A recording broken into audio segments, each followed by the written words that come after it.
मेरे परम आराध्य जगत पिता जगदीश्वर मालिक के श्री चरणों में कोटि कोटि प्रणाम करती हूँ। आप सभी को प्रणाम, जय गुरु। मेरे परम आराध्य के श्री चरणों में ये विश्वास ही नहीं बल्कि यकीन है कि आप सभी अपने जीवन में सुख, समृद्धि, ऐश्वर्य और आनंद से परिपूरित हैं और प्रभु श्री चरणों की कृपा की बरसात आप सभी के जीवन में, अंतर्मन में, तन मन में बरस रही होगी और यूँ ही बरसती रहे, ये प्रार्थना भी आज मैं करती हूँ।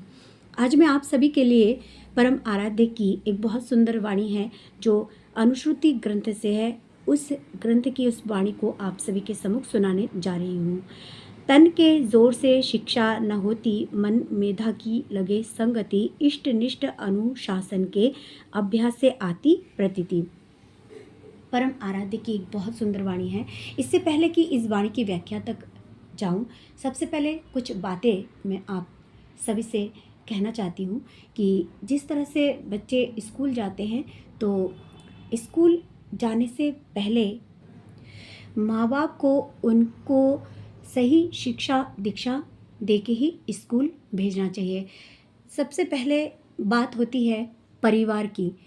एक परिवार जो होता है बच्चे के जीवन में प्रथम पाठशाला होती है और माँ बाप उसके जीवन में प्रथम गुरु या शिक्षक टीचर्स होते हैं। तो माँ बाप का आचरण यदि प्रभु की ओर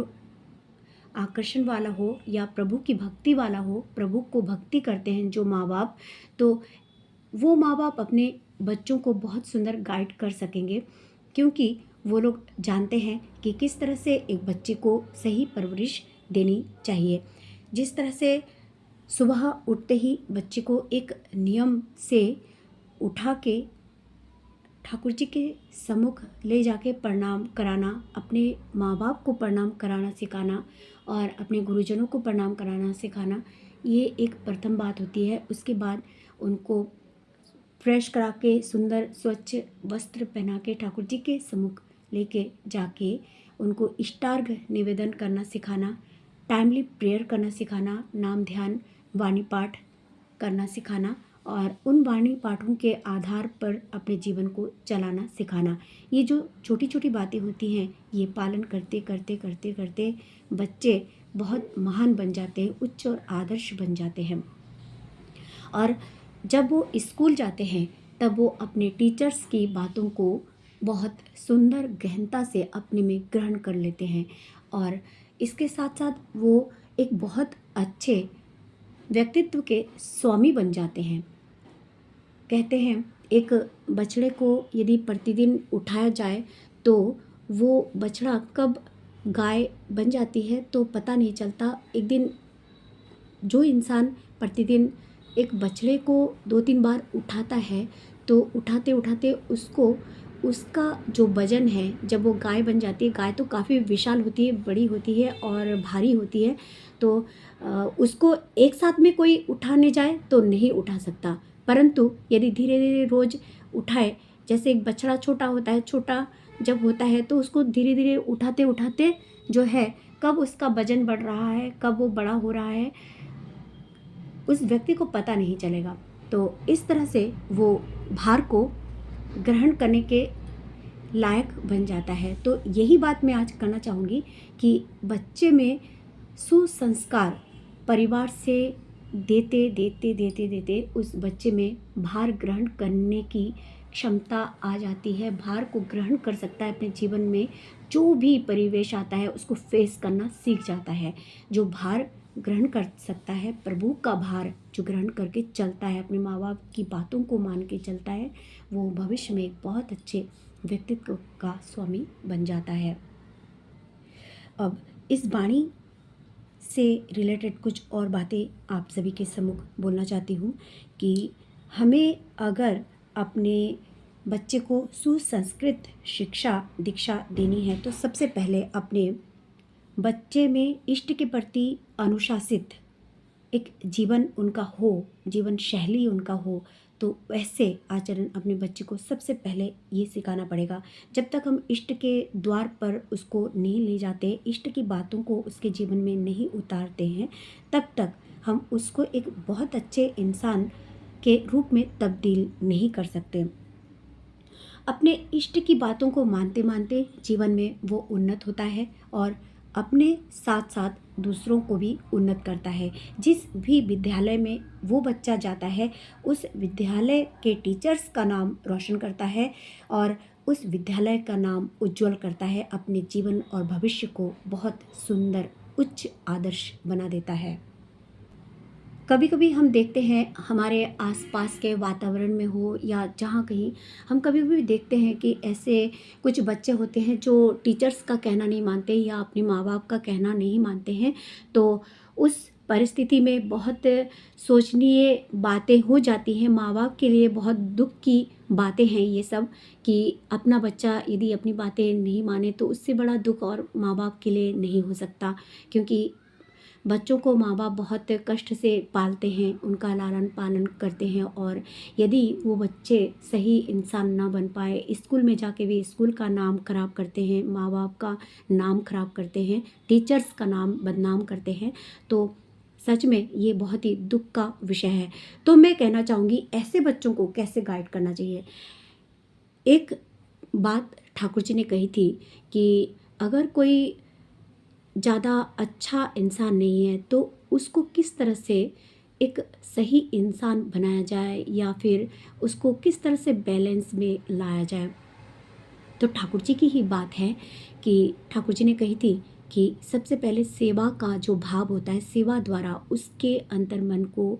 स्वच्छ करना, पवित्र करना, आपके प्रति वो एक अच्छी थिंकिंग रखे, व्यवहार वो सीखे कि ये इंसान हमारे लिए अच्छा है। उस बच्चे के अंतर्मन में ये जागृत हो कि आप उसके लिए अच्छे इंसान हैं, आप उसके हितकारी हैं, आप उसके मित्र हैं, आप उसका हित ही चाहते हैं। वैसे ही आप हित चाहने के उद्देश्य से, उसका संशोधन करने के उद्देश्य से उसके पास आप जाते हैं। तो ऐसा व्यवहार आप जब करते हैं तो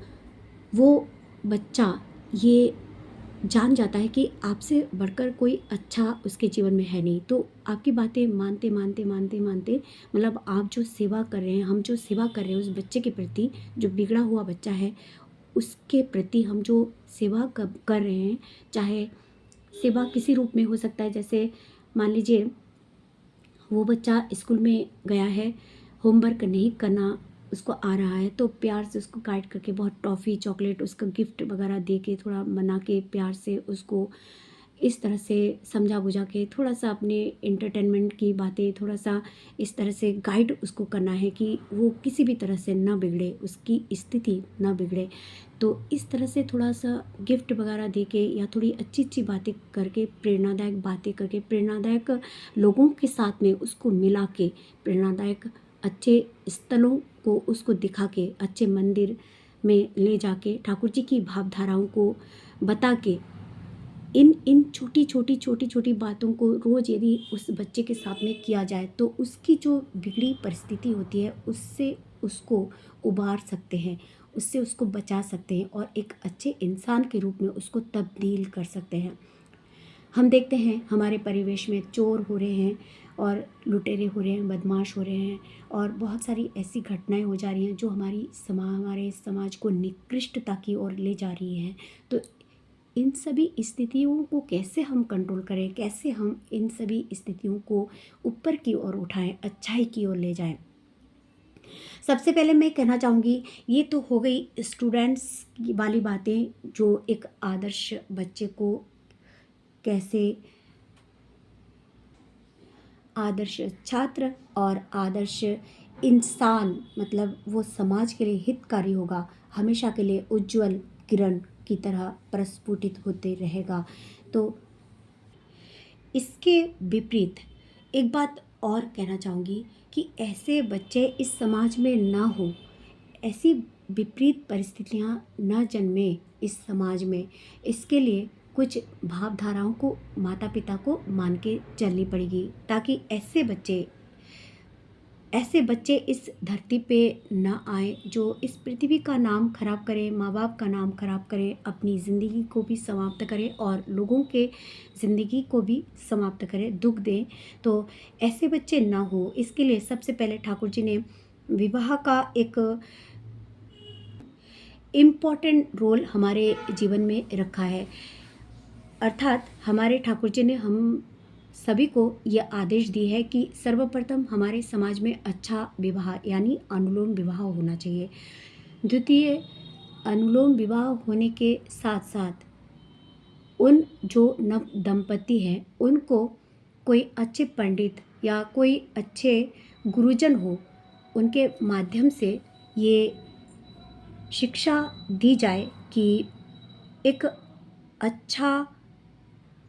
बालक या बालिका या अच्छी संतान इस दुनिया में आए, तो उसके लिए उन नव दंपति को ये शिक्षा देनी चाहिए कि कैसे गर्भाधान का एक संस्कार होता है वो उनको निभाना चाहिए। गर्भाधान का जो संस्कार होता है ये पूर्व में था और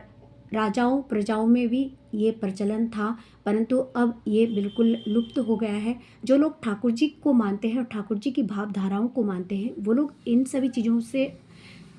अवगत हैं, वो जानकारी